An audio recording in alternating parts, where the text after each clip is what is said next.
Mark, you went through a lot of technologies, but if I were operating a warehouse, I would probably be asking myself, where do I even start to address these disruptors? Yeah, there are a lot of technologies to consider, and that's really one of the reasons we put together our warehouse maturity model. And first and foremost, Zebra is really focused on worker and workflow optimization, and we work within the automation. We help optimize and interact heavily with the automation. We help optimize and interact heavily with the warehouse management system, but our focus is really on the worker and workflow optimization. As you look at the 5 phases of the maturity model, and there are 5, what you see are that the first 2 are based on this idea of transactional mobility. And that means that the system of record, in this case, the WMS or warehouse management system, is really interacting with the workers sporadically at different points in the process with a scan or a key press or something like that. And so it's getting these glimpses of reality. As we move over to the right, we see sensor-driven systems, and these systems provide constant visibility to the physical processes, and it's truly real time. So these are always on, they're always monitoring the work, they're always confirming it. All right, Mark, I have to stop you there because you mentioned real-time data. Isn't that something that manufacturers are already operating on? Well, that's a great point, and we do have to think differently about real time because for many years, if I scan something and the WMS responded in less than a second, we consider that to be a real-time WMS. But the reality is, is it really real time? Because it may ask me to do something next that would take 5, 10, or even 15 minutes. Let's say I'm doing a put away in a remote location in the warehouse. And during that time, it has no visibility as to what's going on. So did I take the optimum path? Was I impeded by congestion? Was there a safety concern? No information about that whatsoever. So what we want to be able to do is leverage systems that can, through constant visibility, provide a better operational result. All right, that makes sense. So can we go through the model? Take us through each one of these phases, Mark. Sure. Let's look at phase 1. So within the paradigm, let's say, of transactional mobility in phase 1, this is typically for a smaller or less complex operation, and the priority is really getting control of the operations.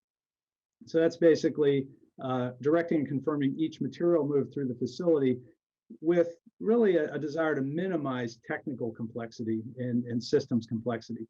Moving on to phase 2, we're still in that paradigm of transactional mobility, but here we have a more complex operation. It might be multiple facilities or high volume, what have you. And the priority here is really to dial in and look at each specific workflow and optimize the use of technology for that particular use case within the warehouse, and they'll get a good return on that. And very often that means leveraging technology and solutions that may be wearable, but it's with an eye towards improving ergonomics. And why is reevaluation of ergonomics so important in this? Sure. So ergonomics is about matching the technology to the physical work that needs to be done. And by doing that, we're going to minimize the amount of effort required by the worker. We're going to enable them to focus more on getting the job done and less on the technology.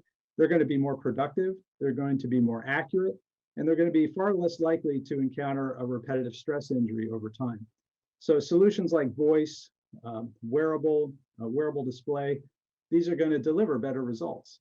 So, getting back to the model, is moving on to phase 3, this is where we start to introduce true real-time technology, sensor-based systems that are looking at the physical workflow. But in phase 3, we're targeting that to a limited and specific area or problem within the warehouse.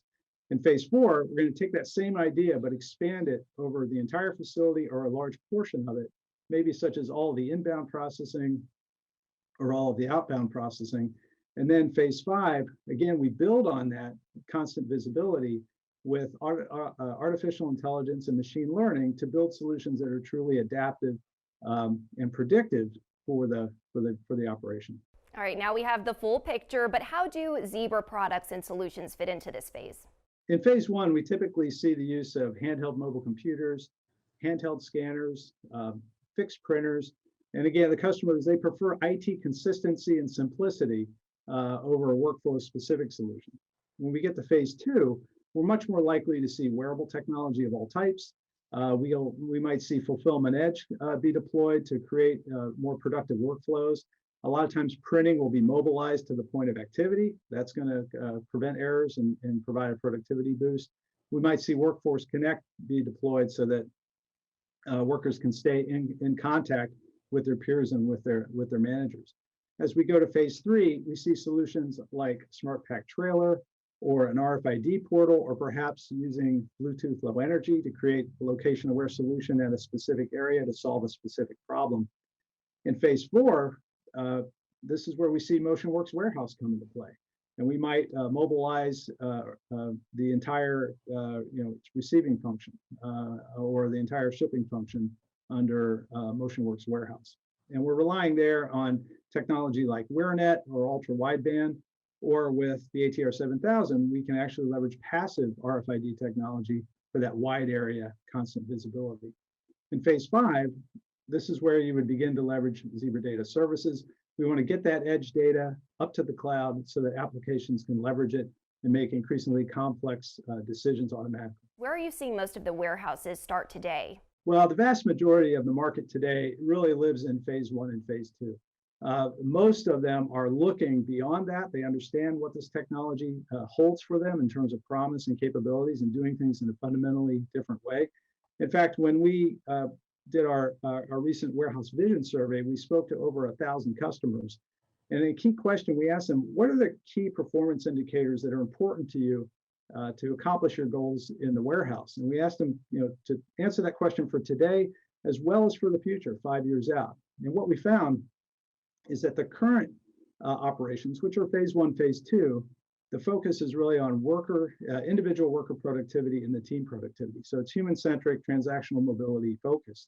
But as they look out to the future, to 2024, clearly the shift is over to the right. It's to asset utilization, it's to operating with data-driven performance, and to create predictive and adaptive solutions based on this technology. So clearly our customers are telling us that this is where they're headed.